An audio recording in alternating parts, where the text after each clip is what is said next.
Hello my tears, என்னோட போர்டை பார்த்துட்டு நிறைய பேர் என்னோட கொலீக்ஸ் ஃப்ரெண்ட்ஸ் எல்லாம் கேட்டிருந்தீங்க, போர்டில் என்ன எழுதியிருக்கிற சொல்லு அப்படின்னு சொல்லி கேட்டிருந்தாங்க. ஸோ அதனால என்னோட போர்டை காமிக்கிறேன். சரியா, என் கிளாஸ் போர்டு பேக்ரவுண்ட் போர்டு. இது என் கிளாஸில் வந்து 2 போர்டு இருக்குது.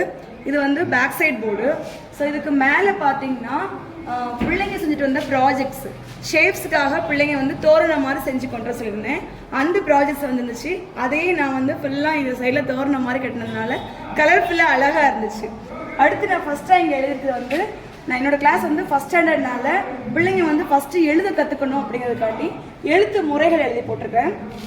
ஸ்மால் லெட்டர் தான் நம்ம அதிகமாக யூஸ் பண்ணுவோம், அதனால் அவங்க பார்த்தே தெரிஞ்சுக்கிறதுக்காண்டி ஸ்மால் லெட்டர்ஸ் எழுதி போட்டிருக்கிறேன். ஸ்மால் லெட்டர்ஸை வந்து sky letters, cross letters, root letters அப்படின்னு சொல்லுவாங்க.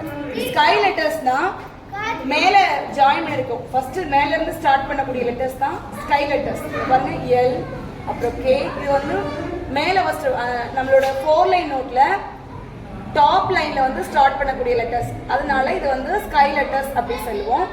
கிராஸ் லெட்டர்ஸ்னா 4 லைன் நோட்ல மிடில் இருக்கும் இல்லையா, 2 லைன், அந்த லைன்ல மட்டும் எழுதக்கூடிய லெட்டர்ஸ், அது வந்து கிராஸ் லைன் லெட்டர்ஸ் அப்படின்னு சொல்லுவோம்.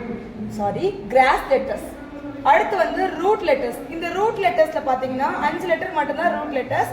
இந்த ரூட் லெட்டர்ஸ் லாஸ்ட் கீழே வந்து ஜாயிண்ட் ஆயிருக்கும், லாஸ்ட் லைன்ல ஜாயிண்ட் ஆயிருக்கும்.